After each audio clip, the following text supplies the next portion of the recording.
हाल ही में सीपीआईएम की नेता ने ठुकरा दिया एशिया का सबसे प्रतिष्ठित अवार्ड। उसे कहते हैं रेमोन मैग्सेसे अवार्ड। मगर आखिर क्यों नहीं स्वीकारा उन्होंने ये अवार्ड? कौन है वो नेता और क्या होता है रेमोन मैग्सेसे अवार्ड? क्या है इस पर विवाद? नमस्कार, मैं हूं साहिबा खान और आप देख रहे हैं अनकट। तो हाल ही में मार्क्सवादी कम्युनिस्ट पार्टी की वरिष्ठ नेता और केरल की पूर्व स्वास्थ्य मंत्री के शैलजा ने रेमोन मैग्सेसे पुरस्कार लेने से इनकार कर दिया है। केरल में गृह मंत्री के तौर पर सेवा करते हुए निपाह और कोविड के कहर के दौरान उनकी प्रतिबद्धता और सेवा के लिए उन्हें 64वें मैग्सेसे अवार्ड के लिए चुना गया था।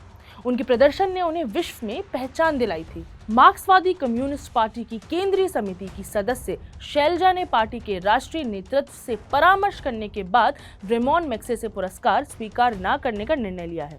इस संबंध में पूर्व स्वास्थ्य मंत्री ने कहा कि उन्हें उस काम के लिए पुरस्कृत करने पर विचार किया गया था जो दरअसल एक सामूहिक प्रयास का हिस्सा था और उनकी व्यक्तिगत क्षमता में इसे प्राप्त करना सही नहीं है।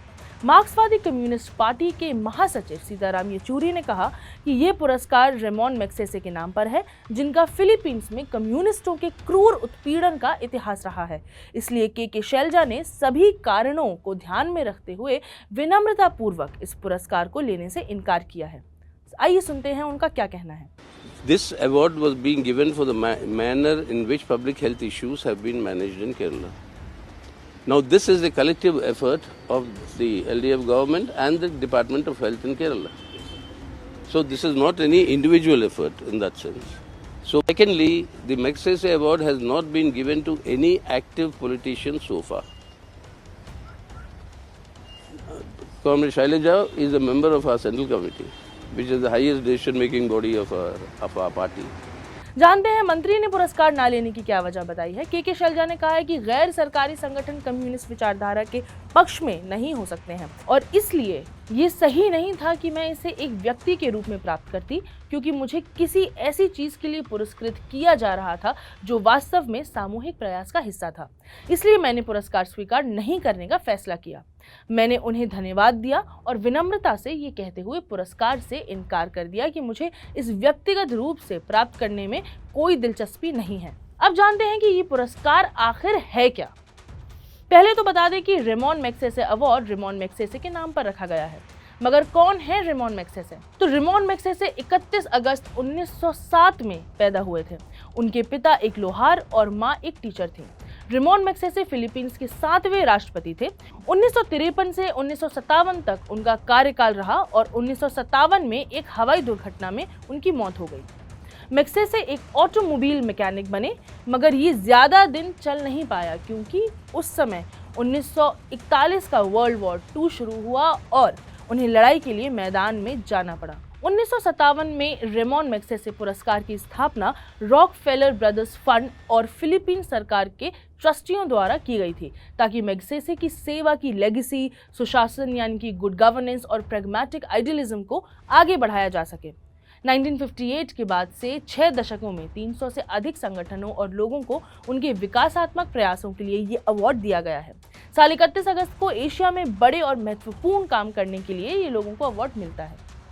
भारत में भी कई लोगों को मैग्सेसे अवार्ड से नवाजा गया है।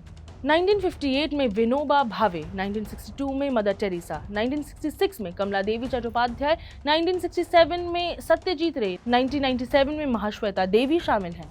हाल के वर्षों में अरविंद केजरीवाल को 2006 में, गूंज की अंशु गुप्ता को 2015 में, मानवाधिकार कार्यकर्ता बेजवाड़ा विल्सन को 2016 और पत्रकार रवीश कुमार को 2019 में रेमोन मैग्सेसे मिला। तो आखिर मैग्सेसे की वामपंथियों से क्या दुश्मनी थी? 1902 में यूनियन ओब्रेरा डेमोक्रेटिशिया फिलीपींस की पहली मॉडर्न ट्रेड फेडरेशन बनी। Communist party of the Philippines या कहें पार्टिदो कम्युनिस्टा फिलिपिनास की स्थापना 1930 में हुई। हुकबोंग बयान लबान सा हपोन या कहें कि people's army against the Japanese, जिसे हुकबालहाप यानी कि HUK भी कहा जाता है, ये एक प्रमुख गुरिल्ला संगठन था जिसने जापानियों के खिलाफ उस समय मोर्चा खोला था। गुरिल्ला संगठन वो होते हैं दोस्तों जो गुरिल्ला वॉरफेयर वाली लड़ाई करते हैं।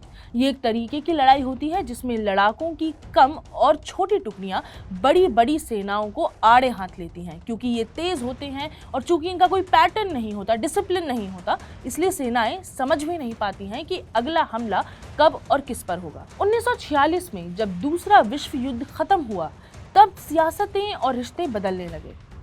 कैपिटलिज्म यानी कि पूंजीवाद आ जाने से गरीब और अमीर के बीच की जो खाई है वो बढ़ने लगी। इस वजह से किसान भी परेशान होने लगे फिलीपींस के। HUK के लोग कहने लगे कि वो कम्युनिज्म में यकीन रखते हैं और इस वजह से वो किसानों के हक की बात करने लगे। फिलीपींस की नई सरकार थी अमेरिका की वफादार, और अमेरिका किसका वफादार? कैपिटलिज्म, पूंजीवाद। बस फिर क्या था, HUK और PKP साथ हो लिए और फिलीपीन सरकार ने इन पर मोर्चा खोल दिया। फिर आए मैग्सेसे नेशनल डिफेंस सेक्रेटरी बने और उन्हें खुद गुरिल्ला वॉरफेयर में महारत हासिल थी।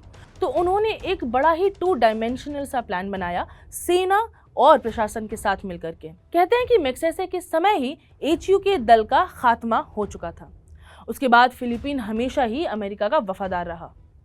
तो ये थी कहानी मैग्सेसे और कम्युनिस्टों की और उनके बीच की दरार की। और लोग कह रहे हैं कि यही वजह है कि केरल की स्वास्थ्य मंत्री ने ये अवार्ड एक्सेप्ट नहीं किया। आपको बताती चलूं कि आज तक मैग्सेसे अवार्ड किसी भी कार्यरत मंत्री को नहीं दिया गया है। तो चलिए, आज का बिन मांगा ज्ञान बस यहीं तक था। मैं चलती हूँ, अगले दिन मिलूंगी आपसे। मैं हूँ साहिबा खान और आप देख रहे हैं अनकट।